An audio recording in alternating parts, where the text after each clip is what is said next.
আজকে আমাদের fire safety কার্যক্রম এবং ফায়ার সেফটি ডেভেলপ করার জন্য একত্রিত হয়েছি এবং এই কার্যক্রমটা সেই উদ্দেশ্যেই আমরা আসলে আজকের এই আলোচনা বা ট্রেনিং পরামর্শ যেটাই বলেন না কেন সেটা আমরা আসলে সরকারিভাবে এটাকে অ্যারেঞ্জমেন্ট করেছি আর কি, এবং আমরা চেষ্টা করব কন্টিনিউ সময় অন্তর অন্তর এটাকে আমাদের আলোচনার মাধ্যমে একটা শিক্ষণের মাধ্যমে আমরা আমাদের ফ্যাক্টরির ফায়ার সেফটি কার্যক্রমকে একটু ডেভেলপ করতে চাই আর কি। তো সেই উদ্দেশ্যে আমাদের ফায়ার সেফটি সরকারি অফিস থেকে আমাদের কর্মকর্তাগণ যারা আছেন ওনারা সম্মানিত কর্মকর্তাগণ এসেছেন। তো আপনারা সবাই আমাদের সহযোগিতা করবেন এবং ওনারা যেভাবে টাইম টু টাইম এই ফায়ার সেফটি সেকশনকে আমরা একটু উন্নত বা উন্নতি করতে পারি কিনা, এবং সেই সাথে আমরা চেষ্টা করব, কারণ দুর্ঘটনা কখন আসে এটা তো বলা যায় না।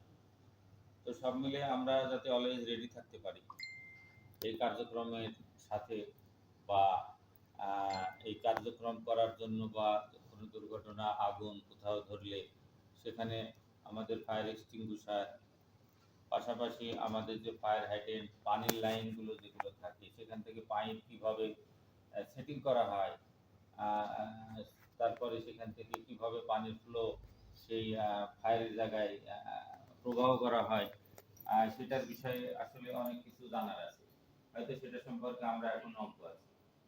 তো আমাদের ফায়ার সার্ভিস অফিস থেকে সম্মানিত মেহমান এসছেন, সম্মানিত কর্মকর্তাগণ এসছেন, তারা আপনাদেরকে কিছু দিক নির্দেশনা দিবে, এবং আমরা যারা এখানে উপস্থিত হয়েছেন আস্তে আস্তে আমরা এটাকে একটা টিম ওয়ার্কের মাধ্যমে সমন্বয় করার চেষ্টা করব। এবং আজকে যেহেতু একজন এসছেন, পরবর্তীতে আর একজন আসবে তা কিন্তু হবে না, মানে একটা প্রশিক্ষণ কন্টিনিউয়াসলি নিলে একজনের অভিজ্ঞতা কিন্তু বেড়ে যায়।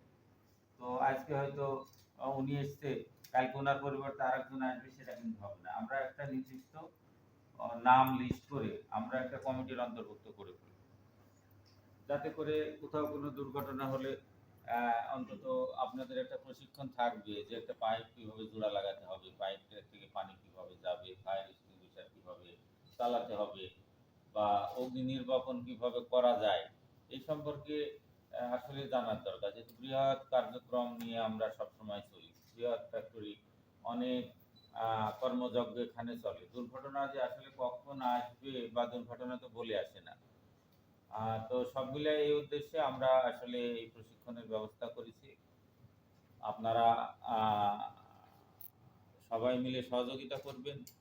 পাশাপাশি কয়েকদিন আগে আমাদের একটা দুর্ঘটনা ঘটেছিল, আপনারা জান প্রাণ দিয়ে এটাকে চেষ্টা করছেন।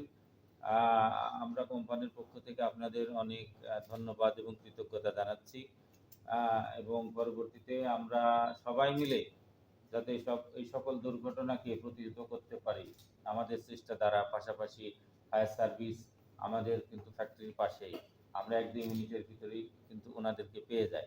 তো সব মিলিয়ে আমরা আসলে এই সেকশনকে ডেভেলপ করার জন্য, এই কার্যক্রমকে ডেভেলপ করার জন্য, পাশাপাশি এই কোম্পানির যারা এমপ্লয়ি তাদেরকে ফায়ার সেফটি সম্পর্কে অবগত বা তাদের একটা দক্ষতা বাড়ানোর জন্য আমরা চেষ্টা করছি, এবং সবকিছুই আমরা এটা করব কোম্পানির স্বার্থে, এবং কোম্পানিকে যাতে আমরা যে কোনো দুর্ঘটনার হাত থেকে বাঁচানোর চেষ্টা করতে পারি, এবং কোম্পানির যে কোনো ক্ষয়ক্ষতি থেকে আমরা যাতে রক্ষা পাই।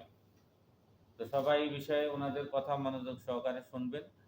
আমি এই বলে আমার বক্তব্য শেষ করছি, এবং আজকের এই প্রশিক্ষণ যে কর্মশালা সেটা শুরু করার জন্য আমার অনুমতি রইল আর কি।